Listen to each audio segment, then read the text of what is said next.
Good morning friends. आज मैं आप लोगों के लिए एक नया वीडियो लेकर आया हूं। आज पढ़ाने वाला हूं भारतीय संसद में विधि निर्माण प्रक्रिया और भारतीय संसद की शक्तियां।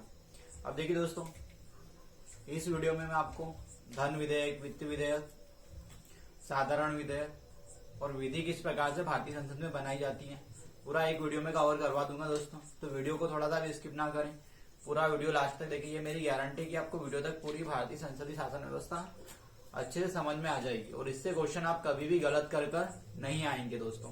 तो देखिए, अगर आप मेरे चैनल पर नए हो तो मेरे चैनल को लाइक, शेयर, सब्सक्राइब करना ना भूलें और वीडियो कैसा लगा इसके लिए आप कमेंट करना ना भूलें दोस्तों। तो देखिए, भारतीय क्या टॉपिक आज हमारा, भारतीय संसद में विधि निर्माण प्रक्रिया और संसद की शक्तियां। मतलब भारतीय संसद में विधि कैसे बनाई जाती है और संसद की क्या क्या शक्तियां। तो सबसे पहले हम बात करते हैं, संसद के दो सदन होते हैं, लोकसभा और राज्यसभा। ये तो मैं पढ़ा चुका हूँ पिछले वीडियो में। अगर पुराने वीडियो नहीं देखे हो आपने तो डिस्क्रिप्शन बॉक्स में लिंक दी हुई है, वहां जाकर देख सकते हैं आप। देखिए, सबसे पहले हम बात करते हैं संसद में विधि कैसे बनती है। तो भैया, संसद में राज्यसभा, दो सदन होते हैं हमारे, राज्यसभा और लोकसभा। कौन कौन से सदन है दोस्तों हमारे संसद में? राज्यसभा और लोकसभा, ये दो सदन है। तो विधि बनाने के लिए दोनों सदन में से किसी भी सदन में प्रस्ताव लाया जा सकता है। राज्यसभा में भी प्रस्ताव आ सकता है और लोकसभा में भी प्रस्ताव आ सकता है, या कोई विधेयक राज्यसभा में भी लाया जा सकता है या लोकसभा में भी लाया जा सकता है। अब देखिए, कोई विधेयक राज्यसभा या लोकसभा में आता है तो उसके लिए क्या क्या चरण होते हैं और सभी विधेयकों पर अलग अलग प्रोसेस होती है, ठीक है। तो हम बात करते हैं विधेयक कितने प्रकार के होते हैं। सबसे पहले तो देखिए, विधेयक दो प्रकार के होते हैं। विधेयक कितने प्रकार के होते हैं दोस्तों? विधेयक दो प्रकार के होते हैं। कौन कौन से दो प्रकार होते हैं विधेयक के? सबसे पहले हम देखते हैं तो विधेयक दो प्रकार के हैं। पहला विधेयक है आपका सरकारी विधेयक। कौन सा विधेयक होता है दोस्तों? सरकारी विधेयक। इसके बाद सेकंड विधेयक होता है गैर सरकारी विधेयक। गैर सरकारी विधेयक। अब देखिए, सरकारी विधेयक क्या होगा? देखिए, सबसे पहले हम बात करें कि संसद कानून बनाती तो विधेयक लाए जाते हैं। तो विधेयक कितने प्रकार के लाए जाएंगे? दो प्रकार के विधेयक लाए जाते हैं सदन में। कोई से भी सदन में लाए जा सकते हैं, लोकसभा में भी आ सकते हैं और राज्यसभा में। अब एक उदाहरण देता हूं मैं, जैसे अभी 18 से 21 वर्ष की महिलाओं की विवाह की आयु करने का चल रहा है कि महिलाओं की विवाह की आयु कितनी की जाए? 18 वर्ष से घटाकर 21 वर्ष, मतलब बढ़ाकर 21 वर्ष की जाए दोस्तों। तो अब देखिए, इसके लिए जया जेटली की अध्यक्षता में कमेटी बनाई गई है। अगर ये विधेयक लाया जाता है तो क्या होगा इसके लिए? लोकसभा में भी आ सकता है और राज्यसभा में भी, मतलब दोनों सदन में से किसी भी सदन में विधेयक लाया जा सकता है। अब विधेयक कितने प्रकार के हुए आपके? तो दो प्रकार के, सरकारी विधेयक और गैर सरकारी विधेयक। सरकारी विधेयक वो विधेयक होता है, सरकारी विधेयक वो विधेयक होता है जो किसी मंत्री के द्वारा पेश किया जाता है। अगर कोई विधेयक किसी मंत्री के द्वारा पेश किया जाए तो वो विधेयक क्या कहलाएगा? सरकारी विधेयक कहलाएगा। और गैर सरकारी विधेयक क्या होगा दोस्तों? गैर सरकारी विधेयक वो विधेयक होता है जो संसद के किसी सदस्य द्वारा पेश किया जाए, जो मंत्री ना हो, विपक्ष का भी कोई नेता हो सकता है या किसी अन्य पार्टी का भी कोई सदस्य हो सकता है, ठीक है। तो देखिए, सरकारी और गैर सरकारी विधेयक में क्या अंतर हुआ? सरकारी विधेयक वो विधेयक होता है जो किसी मंत्री के द्वारा ही पेश किया जाता है और गैर सरकारी विधेयक वो विधेयक हुआ जो किसी भी सदस्य के द्वारा सदन में पेश किया जा सकता है, जो संसद सदस्य है, ठीक है। अब देखिए, सरकारी विधेयक को पास होना आवश्यक है। क्या होना आवश्यक है? अगर सरकारी विधेयक अगर पास नहीं हो पाता है, अगर किसी मंत्री ने कोई विधेयक पेश किया, अगर वो पास नहीं हो पाता है तो मंत्रिमंडल को क्या करना पड़ता है? त्यागपत्र देना पड़ता है। मतलब मंत्रिमंडल ने क्या करा? विश्वास मत खो दिया है। इसका तात्पर्य यही हुआ, अगर कोई विधेयक फेल हो जाए, जैसे मान लीजिए 18 से 21 वर्ष के लिए विधेयक लाए हम और या कोई धन विधेयक लाए और वो पास नहीं हो पाता है तो क्या होगा कि सरकार ने जो समर्थन था वो खो दिया, मतलब अविश्वास प्रस्ताव लाया जा सकता है सरकार के विरुद्ध। और गैर सरकारी विधेयक पास होने के चांसेस कम होते हैं। जो गैर सरकारी विधेयक होता है जिसके पास होने के चांसेस कम होते हैं। क्यों होते हैं? क्योंकि जो विपक्ष का नेता होता है वही इसे लाता है, या विपक्ष का कोई अन्य सदस्य भी ला सकता है या कोई अन्य पार्टी का सदस्य भी ला सकता है जो सरकार में ना हो और ना ही विपक्ष में हो, ठीक है। तो इसके पास होने के चांसेस कम होते हैं और इसके पास होने के चांसेस ज्यादा होते हैं, ठीक है दोस्तों। अब देखिए, जो सरकारी और गैर सरकारी विधेयक, इन्हें हमने 4 श्रेणियों में बांट दिया। सरकारी और गैर सरकारी विधेयक दोनों सदनों में से किसी भी सदन में लाया जा सकता है। लोकसभा में भी ला सकते हैं आप और राज्यसभा में भी ला सकते हैं। सरकारी और गैर सरकारी विधेयक को हमने 4 श्रेणियों में बांटा। अब देखिए, आगे बढ़ते हैं इसके शॉर्ट ले सकते हैं आप। सरकारी और गैर सरकारी विधेयक कौन कौन से हैं? अब इस पे बात करते हैं कि सरकारी और गैर सरकारी विधेयक को कितने भागों में बांट दिया हमने? 4 भागों में। अब 4 कौन कौन से भाग है भैया? तो देखिए, सबसे पहले हम बात करते हैं साधारण विधेयक। पहला कौन सा है हमारा? साधारण विधेयक। साधारण विधेयक जो 4 श्रेणियां हैं। इसके बाद सेकंड है हमारा धन विधेयक। धन विधेयक हो गया। तो देखिए, इसके बाद है तीसरा है हमारा वित्त विधेयक। वित्त विधेयक। और चौथा विधेयक है हमारा संविधान संशोधन विधेयक। देखिए, सरकारी विधेयक और गैर सरकारी विधेयक को हमने कितने भागों में बांटा? 4 भागों में।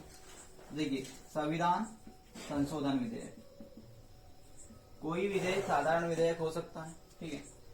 धन विधेयक, वित्त विधेयक और संविधान संशोधन विधेयक। तो सरकारी और गैर सरकारी जो विधेयक थे उन्हें कितने भागों में बांट दिया हमने? 4 भागों में।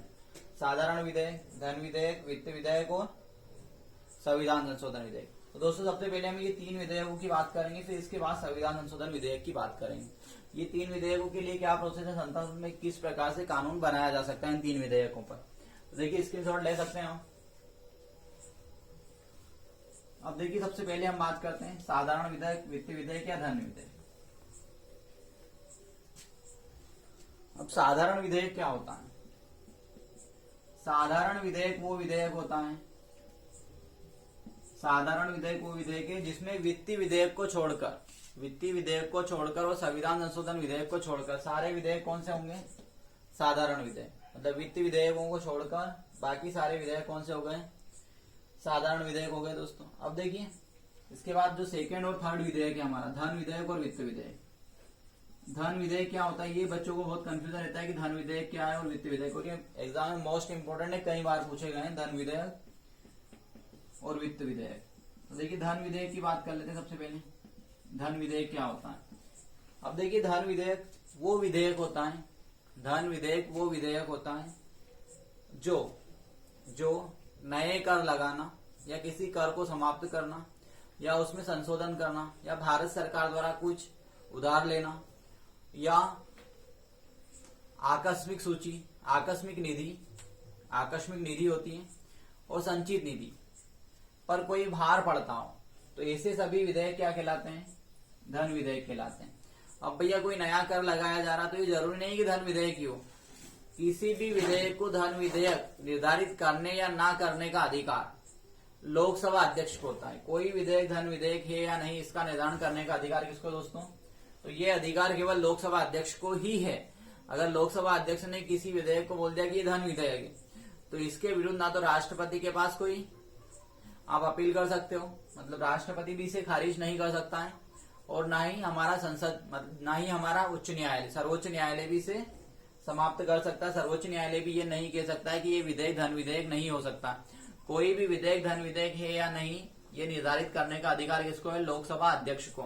अब देखिए, मान लीजिए किसी क्षेत्र में कर बढ़ाया जा रहा है, मतलब नया कर लगाया जा रहा है या कुछ उधार लिया जा रहा है, इसके लिए धन विधेयक लाए हम, ठीक है। तो ये निर्धारित कौन करेगा? लोकसभा अध्यक्ष। अब समझना कि कोई कर बढ़ाने के लिए विधेयक आया, अब लोकसभा अध्यक्ष ने बोल दिया कि धन विधेयक नहीं है, तो वो धन विधेयक नहीं होगा, चाहे वो धन विधेयक की स्थिति में मतलब वो कंडीशन पूरी कर रहा हो, ठीक है। तो किसी भी यहाँ पे लोकसभा अध्यक्ष सर्वे सर्वा होता है धन विधेयक का निर्धारण करने के लिए भी।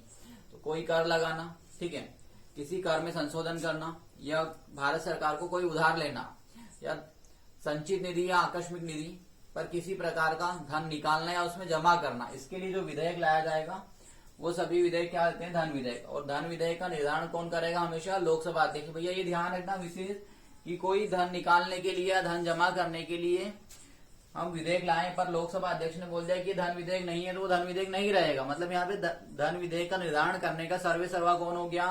लोकसभा अध्यक्ष हो गया। और उसके ऊपर कोई प्रश्न नहीं उठा सकते लोकसभा अध्यक्ष के ऊपर हम कि इस विधेयक को धन विधेयक बनाया तो क्यों बनाया, या इस विधेयक को वित्त विधेयक में डाला तो क्यों डाला। इसके लिए ना तो राष्ट्रपति के पास किसी भी प्रकार का अधिकार होगा, ना ही भारतीय सर्वोच्च न्यायालय के पास, ठीक है। वहां पर भी दोनों जगह नहीं जा सकते वहां। अब देखिए, वित्त विधेयक की बात करें तो धन विधेयक क्या करता है? धन से संबंधित होता है। अब वित्त विधेयक क्या होगा भैया? सरकारें अगले वित्तीय वर्ष में अलग अलग क्षेत्रों में विनियोग विधेयक लाती है, मतलब अलग अलग क्षेत्रों में कहाँ पर किस प्रकार का पैसा खर्च करना है उन्हें, इसके लिए अलग अलग विधेयक लाती है। और सभी विधेयकों को मिलाकर बजट पेश होने के बाद एक विधेयक बनाया जाता है, उसे बोलते हैं वित्त विधेयक। वित्त विधेयक मतलब सरकार आगामी वर्ष में किन किन मदों पर किन किन प्रकार से पैसा खर्च करेगी, इसके लिए जो बनाया जाता है प्रारूप, उसे बोलते हैं वित्त विधेयक। और बजट पेश होने के बाद सरकार क्या लाती है, प्रतिवर्ष वित्त विधेयक लाती है। दोस्तों ये 4 प्रकार के विधेयक हो गए आपको। और इसके बाद एक अगला जो चौथा है हमारा संविधान संशोधन विधेयक। संविधान संशोधन विधेयक दोस्तों संविधान में परिवर्तन करने के लिए लाया जाता है, और ये भी लोकसभा राज्यसभा दोनों में से किसी में भी लाया जा सकता है। अब देखिए धन विधेयक के ऊपर थोड़ी सी बात कर लेते हैं। धन विधेयक में क्या होगा स्पेशल। अब आगे धन विधेयक। अब धन विधेयक की बात करते हैं दोस्तों। धन विधेयक में क्या विशेषता है, तो धन विधेयक की पहली विशेषता तो ये है कि धन विधेयक का निर्धारण हमेशा कौन करेगा, लोकसभा अध्यक्ष। पहली विशेषता क्या होगी धन विधेयक की, तो धन विधेयक का निर्धारण कौन करेगा, लोकसभा अध्यक्ष। सेकेंड विशेषता है धन विधेयक की कि धन विधेयक राष्ट्रपति की पूर्व अनुमति से ही लाया जाता है। धन विधेयक किसकी पूर्व अनुमति से लाया जाता है दोस्तों, कई बार पूछा गया है कि धन विधेयक किसकी पूर्व अनुमति से आता है, तो राष्ट्रपति की पूर्व अनुमति से धन विधेयक लाया जा सकता है या लाया जाता है। और धन विधेयक हमेशा लोकसभा में पेश होता है। कहाँ पेश होता है दोस्तों धन विधेयक, तो धन विधेयक हमेशा लोकसभा में पेश होता है, राज्यसभा में धन विधेयक पेश नहीं होता है। राज्यसभा धन विधेयक को 14 दिन तक रोक सकती है। राज्यसभा धन विधेयक में अगर परिवर्तन करना चाहे तो परिवर्तन नहीं कर सकती है। परिवर्तन करने के लिए या कुछ बदलाव करने के लिए लोकसभा को सिफारिश करेगी। अब लोकसभा की इच्छा के ऊपर निर्भर करेगा कि लोकसभा राज्यसभा के द्वारा की गई सिफारिशों को माने या ना माने, उन्हें खारिज भी कर सकती है। ठीक है, अगर 14 दिन के अंदर राज्यसभा से धन विधेयक के ऊपर कोई निर्णय नहीं दिया गया तो धन विधेयक स्वतः मान्य हो जाएगा, मतलब पारित समझा जाएगा दोस्तों। अब देखिए इसके बाद आगे बात करते हैं। धन विधेयक राष्ट्रपति पुनः विचार के लिए नहीं भेज सकता भैया। जैसे बाकी विधेयकों को राष्ट्रपति क्या कर सकता है, पुनर्विचार के लिए भेज सकता है, परंतु धन विधेयक को राष्ट्रपति को पुनर्विचार के लिए भेजने का अधिकार नहीं होता है। अब देखिए धन विधेयक और साधारण विधेयक में अंतर देखते हैं दोस्तों। तो ये स्क्रीनशॉट ले लें आप, ले लिया होगा। अब देखिए धन विधेयक और साधारण विधेयक में अंतर क्या होता है। तो सबसे पहले हम बात करते हैं साधारण विधेयक की। साधारण विधेयक और धन विधेयक में अंतर। अब देखिए साधारण विधेयक और धन विधेयक में अंतर क्या होता है। तो साधारण विधेयक वो विधेयक होता है जो दोनों सदनों में से किसी भी सदन में लाया जा सकता है। मतलब साधारण विधेयक लोकसभा में भी लाया जा सकता है और राज्यसभा में भी लाया जा सकता है। साधारण विधेयक दोनों सदनों में लाया जा सकता है, मतलब लोकसभा में भी ला सकते हो आप और राज्यसभा में भी लाया जा सकता है। साधारण विधेयक के संबंध में दोनों सदनों को बराबर शक्ति प्राप्त है दोस्तों। अब देखिए धन विधेयक केवल लोकसभा में ही आता है। धन विधेयक कहां पर आएगा, केवल तो लोकसभा में। ये डिफरेंस विशेष नोट करते हैं आप, कॉपी पेन लेकर बैठे। तो देखिए साधारण विधेयक दोनों सदनों में लाया जाता है, लोकसभा और राज्यसभा में। धन विधेयक केवल किस में आता है, लोकसभा में ही लाया जाता है। ठीक है, अब देखिए धन विधेयक साधारण विधेयक लाने के लिए अनुमति की आवश्यकता नहीं होती। साधारण विधेयक अगर लाना है तो दोनों सदनों में ला सकते हैं, लोकसभा और राज्यसभा में। इसमें राष्ट्रपति की पूर्व अनुमति की आवश्यकता नहीं होती, परंतु धन विधेयक के लिए राष्ट्रपति की क्या रहेगी, आपको पूर्व अनुमति लेना आवश्यक है। मतलब धन विधेयक लाना है आपको तो राष्ट्रपति की पूर्व अनुमति लेना आवश्यक होता है दोस्तों। तो राज्यसभा 14 दिन तक रोक सकती है और साधारण विधेयक को राज्यसभा 6 माह तक रोक सकती है दोस्तों। देखिए धन विधेयक को राज्यसभा 14 दिन तक रोक सकती है और धन विधेयक को 6 माह तक रोक सकती है। इससे ज्यादा वो नहीं रोक सकती, क्योंकि इसके बाद दोनों सदनों की संयुक्त बैठक बुलाई जाती है। 6 माह तक अगर राज्यसभा किसी विधेयक पर कुछ निर्णय नहीं देती है, साधारण विधेयक पर, तो फिर उसके बाद क्या होता है, अनुच्छेद 8 के तहत राष्ट्रपति दोनों सदनों की संयुक्त बैठक बुलाता है और संयुक्त बैठक में लोकसभा के सदस्य अधिक होने के कारण वो विधेयक आसानी से पारित हो जाता है दोस्तों। अब देखिए आगे बढ़ते हैं। ये तो हो गया साधारण विधेयक और धन विधेयक में अंतर। अब देखिए इसके बाद संविधान संशोधन विधेयक की बात करते हैं। तो देखिए भैया संविधान संशोधन विधेयक, अगला जो चौथा विधेयक था हमारा संविधान संशोधन विधेयक। अब देखिए संविधान संशोधन विधेयक में क्या होता है, संविधान संशोधन विधेयक में दोनों सदनों को बराबर शक्ति प्राप्त है। मतलब लोकसभा को भी शक्ति बराबर है और राज्यसभा को भी शक्ति बराबर है। मतलब संविधान संशोधन करने के लिए विधेयक लोकसभा में भी लाया जा सकता है और राज्यसभा में भी लाया जा सकता है। अब देखिए लोकसभा और राज्यसभा दोनों को बराबर इक्वल शक्ति प्राप्त है संविधान संशोधन के लिए। अब देखिए संविधान संशोधन करने के लिए हमें क्या करना पड़ेगा, तो अनुच्छेद 368, कौन सा अनुच्छेद है दोस्तों, अनुच्छेद 368 के तहत हम संविधान संशोधन करते हैं। अब देखिए इसमें जो संविधान संशोधन करने के लिए जो प्रोसेस है, पहली तो हमारी साधारण बहुमत के द्वारा। पहली क्या प्रोसेस है दोस्तों, अगर हमें संविधान में संशोधन करना है तो साधारण बहुमत के द्वारा हम संशोधन कर सकते हैं। अब साधारण बहुमत के द्वारा हम किन क्षेत्रों में संशोधन कर सकते हैं, तो साधारण बहुमत मतलब 51%, मतलब लोकसभा राज्यसभा दोनों से 51% से अगर कोई विधेयक पारित हो जाए तो वो साधारण बहुमत से पारित हो जाए। जैसे हमें एक नया राज्य बनाना है तो राज्यसभा और लोकसभा दोनों 51% बहुमत से, मतलब राज्यसभा भी अपने 51% और लोकसभा भी अपने 51% बहुमत से अगर विधेयक पारित करती है तो नया राज्य बनाया जाएगा और ये साधारण प्रक्रिया के द्वारा संविधान संशोधन होगा, साधारण बहुमत के द्वारा संविधान संशोधन होगा। अब देखिए जो साधारण बहुमत के द्वारा संविधान संशोधन होता है वो संविधान संशोधन के क्रम में नहीं नोट किया जाता है। इसके बाद देखिए जो सेकेंड प्रक्रिया होती है विशेष बहुमत के द्वारा संविधान संशोधन। सेकेंड क्या है दोस्तों, विशेष बहुमत। विशेष बहुमत मतलब क्या भैया, दोनों सदनों, मतलब राज्यसभा, जैसे हमें क्या करना है, कुछ संशोधन करना है तो दोनों सदनों से विशेष बहुमत से वो विधेयक पारित होना चाहिए। जैसे लोकसभा से 2/3 बहुमत से अगर विधेयक पारित होता है और राज्यसभा से भी वही विधेयक कितने बहुमत से पारित होना आवश्यक है, 2/3 से। मतलब दोनों सदनों से कोई विधेयक 2/3 बहुमतों से विधेयक पारित होगा तभी वो कानून बन पाएगा। इसके बाद देखिए दोस्तों जो तीसरी प्रक्रिया है हमारी संविधान संशोधन करने के लिए, विशेष बहुमत।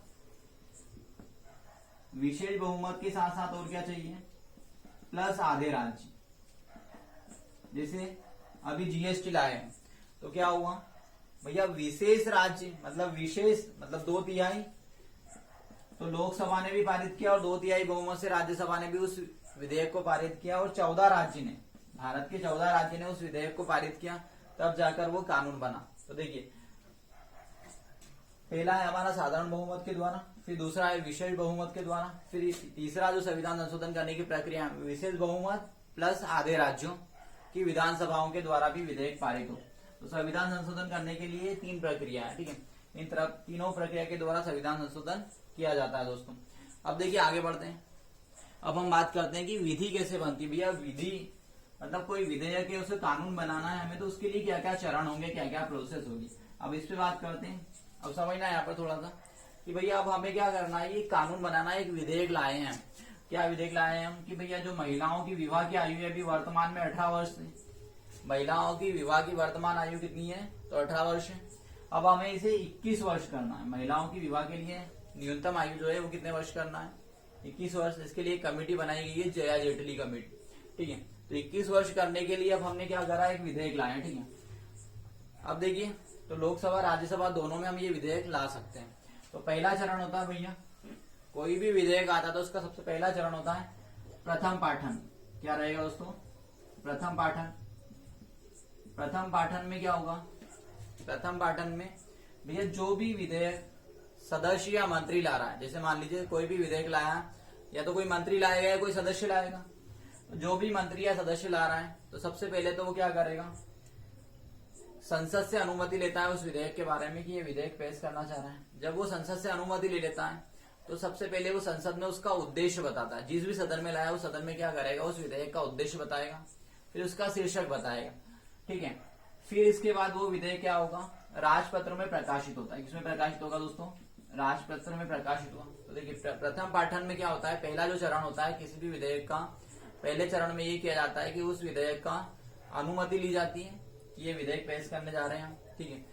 तो उस विधेयक में जो भी सदस्य उस विधेयक को पेश कर रहा है वो क्या करेगा, उसका उद्देश्य बताएगा और उसका शीर्षक बताएगा किस बारे में ये विधेयक है, ठीक है। फिर इसके बाद क्या होगा, राजपत्र में प्रकाशित होता है वो विधेयक। राजपत्र में प्रकाशित हो गया दोस्तों, अगर वही विधेयक राजपत्र में पहले से प्रकाशित हो चुका है तो फिर अनुमति लेने की आवश्यकता नहीं होती दोस्तों, ठीक है। तो ये पहला चरण हुआ।